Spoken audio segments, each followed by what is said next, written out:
Hi everyone, कैसे हैं आप सब। उम्मीद करता हूँ कि आप अच्छे होंगे, रिवीजन भी कर रहे होंगे। तो हम लोग ने जो है वो क्लास 7 की एनसीईआरटी में चैप्टर नंबर 1 और चैप्टर नंबर 2 को जो है बहुत अच्छे तरीके से कंप्लीट कर लिया है, जिस चैप्टर का नाम था न्यूट्रिशन इन एनिमल और न्यूट्रिशन इन प्लांट। और वो दोनों चैप्टर के एमसीक्यू जो है वो अवेलेबल हो गए हैं, तो आप जाकर उसे देख सकते हैं। तो आइए आज इस लेक्चर में हम बात करने वाले हैं ऊष्मा के बारे में, यानी कि हीट के बारे में। तो ये वाला जो चैप्टर है ये भौतिक विज्ञान से रिलेटेड है, यानी कि फिजिक्स से रिलेटेड है। तो चलिए आइए फटाफट से हम शुरू करते हैं कि हीट क्या होता है। तो हीट जो है वो एक फॉर्म ऑफ एनर्जी है। क्या है? ऊर्जा का एक रूप है जो ताप के कारण होता है, यानी कि जो टेम्परेचर के कारण में होता है। ठीक है। अच्छा, अब आप पूछेंगे कि ये टेम्परेचर क्या होता है। ठीक है, आपके मन में सवाल आया होगा कि व्हाट इज टेम्परेचर। तो टेम्परेचर क्या होता है कि कोई भी वस्तु कितना गर्म है या कितना ठंडा है, उसके मापना, उसका जो मापने की जो प्रक्रिया होता है उसे ही जो है वो हम टेम्परेचर कहते हैं। ठीक है, यानी कि कोई ऑब्जेक्ट जो है वो हॉट है, यानी कि वो कितना गर्म है। तो देखिए कितना गर्म है, और ये टेम्परेचर को मापने के लिए जो है वो हम तापमापी का इस्तेमाल करते हैं। किसका? तापमापी, यानी कि थर्मोमीटर का। और ये एक सिंपल डिवाइस है। इससे हमें ये पता चलता है कि कोई भी ऑब्जेक्ट है या कोई भी सब्सटेंस जो है वो कितना ज्यादा गर्म है।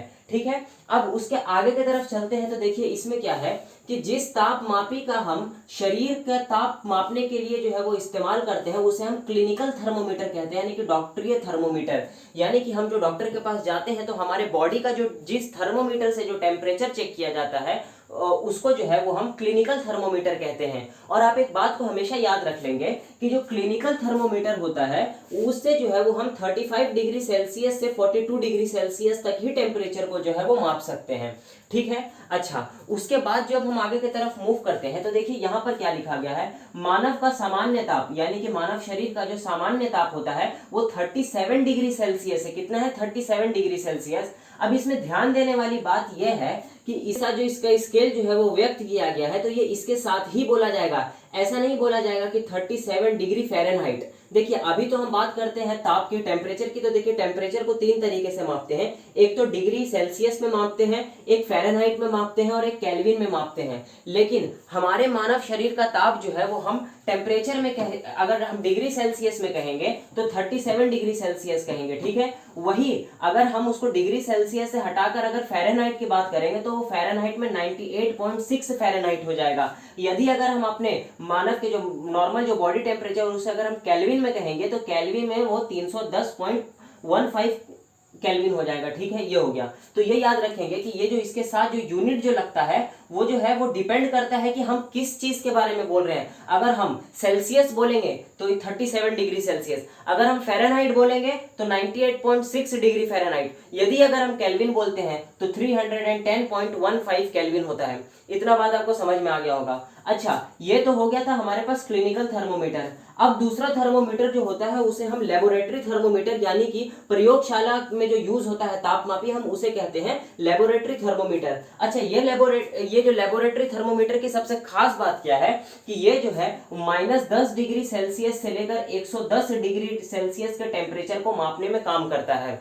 ठीक है। अच्छा, इसके बाद एक और तरीके का जो है वो तापमापी आता है जिसे हम डिजिटल थर्मोमीटर कहते हैं, और इसे भी जो है वो हमारे बॉडी को जो है वो मापने में काम आता है। तो देखिए अब आप पूछेंगे कि वो नॉर्मल जो बॉडी टेम्प जो थर्मोमीटर होता है तो फिर ये वाला जो अपना डिजिटल थर्मोमीटर है यानी कि अंकीय तापमापी का जरूरत क्यों पड़ा। तो देखिए बात ये है कि जो नॉर्मल थर्मोमीटर होता है उसके अंदर जो है वो एक पदार्थ होता है जिसे हम मर्क्यूरी कहते हैं, जिसे हिंदी में पारा कहा जाता है। तो देखिए जब वो थर्मोमीटर जो कांच का बना हुआ होता है, जब वो डिस्पोज यानी कि टूट जाता है तो उसके अंदर का जो पारा होता है उसको डिस्पोज करना, यानी कि उसका निपटान करना जो है वो मुश्किल हो जाता है। इसी के वजह से जो है वो नॉर्मल जो थर्मोमीटर होता है उसके जगह पे जो है वो डिजिटल थर्मोमीटर लाया गया। ठीक है। तो देखिए यही वाला पॉइंट जो है वो यहाँ पे लिखा हुआ है कि मरकरी जो है वो नॉर्मल थर्मोमीटर में होता है और उसका निपटान करना कठिन होता है। इसकी वजह से हम जो है वो डिजिटल थर्मोमीटर का यूज करते हैं। अब उसके बाद एक पॉइंट आता है कि जो मौसम का जो वेदर का जो टेम्परेचर होता है उससे हम किस चीज से नापते हैं। तो देखिए इसके लिए जो है वो सिंपल है कि मौसम का रिपोर्ट जो है वो मिनिमम और मैक्सिमम में हमें मिलता है कि आज जो है वो दिन का तापमान कितना मिनिमम जा सकता है और आज के दिन का तापमान जो है वो कितना मैक्सिमम जा सकता है। तो इसके लिए जो थर्मोमीटर यूज किया जाता है उसे हम मैक्सिमम मिनिमम थर्मोमीटर कहते हैं, यानी कि अधिकतम और न्यूनतम थर्मोमीटर यानी कि तापमापी। ठीक है, तो ये हो गया। अच्छा, अब आप ये कहेंगे कि जैसे कि फॉर एग्जांपल हमने जो है वो मानव शरीर का जो है वो 37 डिग्री सेल्सियस को हम लोग ने किस तरीके से फ़ारेनहाइट में कन्वर्ट कर दिया, जो कि 98.6 हो गया, और फ़ारेनहाइट को फिर केल्विन में कैसे कन्वर्ट कर दिया। तो देखिए इसके लिए जो है वो सिंपल आपको तीन सूत्र जो है वो याद रखने हैं। तो ये देख लीजिए कि Kelvin is equal to Celsius plus 273.15। अगर आप जैसे कि फॉर एग्जांपल कि आप किसी भी डिग्री सेल्सियस को जो है वो आप केल्विन में कन्वर्ट करना चाहते हैं तो सिंपली जो है उसका वैल्यू जो यहाँ पे रख दें और उसमें जो है वो 273.15 जो है वो अगर जोड़ देते हैं तो आपको सिंपली जो है वो केल्विन में उसकी वैल्यू मिल जाएगी। उसी तरीके से ये है कि अगर हमें सेल्सियस को अगर फ़ारेनहाइट में कन्वर्ट करना है तो कुछ नहीं हम लोग को करना है, F is equal to C into 9/5 plus 32 ये वाला फॉर्मूला यूज करेंगे। तो कोई भी चीज जो है यानी कि देखिए इसमें क्या है कि फ़ारेनहाइट जो है वो भी डिग्री सेल्सियस में कन्वर्ट हो सकता है और डिग्री सेल्सियस जो है वो फ़ारेनहाइट में कन्वर्ट हो सकता है, तो ये दोनों के लिए काम आ जाएगा। अच्छा, ये वाला भी केल्विन से हम डिग्री सेल्सियस में जा सकते हैं और डिग्री सेल्सियस से हम केल्विन में आ सकते हैं। अच्छा, और केल्विन और फ़ारेनहाइट का ये वाला जो है देखिए Kelvin is equal to Fahrenheit -32 into 5/9 plus 273.15।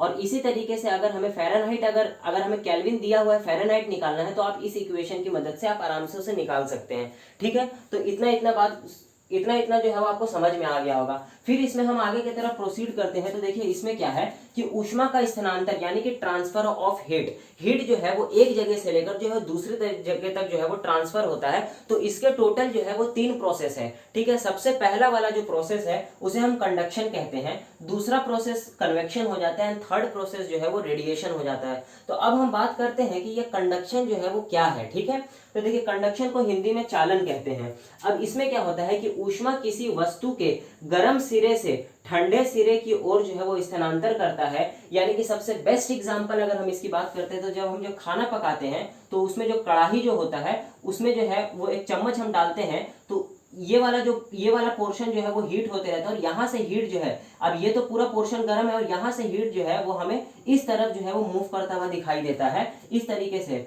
ठीक है, यानी कि ये वाला पोर्शन जो है वो हीट हो रहा है, लेकिन यहाँ पर क्या है कि ऊष्मा का जो है वो स्थानांतर हो गया और ये पूरा जो है वो चम्मच जो है वो हमें गर्म होता हुआ दिखाई देता है। ठीक है, अच्छा कंडक्शन के अंदर ही एक हम बात समझते हैं कि जिस तरीके से हमने विद्युत चालक और विद्युत रोधक के बारे में पढ़ा था वैसे भी जो है वो कंडक्टर होता है, यानी कि कंडक्टर ऑफ हीट, यानी कि ऊष्मा का चालक और ऊष्मा का कुचालक होता है। तो देखिए अब हम बात करते हैं कि कंडक्टर ऑफ हीट यानी कि ऊष्मा का चालक कौन है। तो वैसा सब्सटेंस जो ऊष्मा को अपने अंदर से जो है वो पास होने दे, अपने अंदर से जाने दे, उसे जो है वो हम ऊष्मा का चालक कहते हैं। इसमें सबसे बेस्ट एग्जांपल जो है वो स्टील वगैरह की चीजें, स्टील, एल्यूमिनियम, कॉपर, ये जो है वो ऊष्मा को जो है वो गर्म सिरे से जो है वो ठंडे सिरे तक पहुंचाने का काम करता है। अच्छा, उसी तरीके से कंडक्शन में जो है वो इंसुलेटर ऑफ हीट यानी कि ऊष्मा का कुचालक की अगर हम बात करते हैं तो ऊष्मा के कुचालक में क्या है कि वैसा ऑब्जेक्ट जो है वो ऊष्मा को जो है वो एक जगह से जो है वो दूसरे जगह तक जो है वो ट्रांसफर नहीं होने देता है। वैसे जो सब्सटेंस को जो है वो हम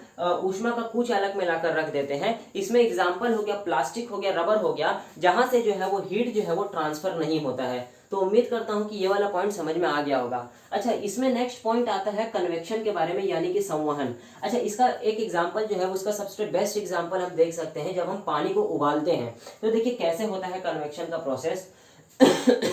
देखिए ये वाटर मॉलिक्यूल्स हैं, ठीक है। अच्छा, अब यहाँ से जो है वो हम हीट दे रहे हैं तो ये वाला पोर्शन जो वाटर का मॉलिक्यूल्स है ये गर्म होता है और जैसे ही पानी जब उबलना शुरू होता है तो देखेंगे कि आप बीच में से जो है पानी उबल कर जो है वो ऊपर की तरफ आता है। ठीक है, अच्छा, और ऊपर ये तो नीचे वाला पोर्शन गर्म होकर ऊपर की तरफ आया और ये जो साइड वाले जो पोर्शन होते हैं जिसमें वाटर का मॉलिक्यूल जो उतना गर्म नहीं होता है तो वो जो है वो सिंपली नीचे चला जाता है और यही प्रोसेस जो है वो कंटिन्यूअस चलते रहेगा जब तक जो है वो पानी आपका पूरे तरीके से गर्म नहीं हो जाता है, और बस इसी प्रोसेस को जो है वो हम कन्वेक्शन का प्रोसेस कहते हैं। और एक बात हमेशा याद रख लेंगे, पानी जो है वो बॉईल होता है 100 डिग्री सेल्सियस पे। अब ये भी डिपेंड करता है हमारे एटमॉस्फेरिक प्रेशर के ऊपर।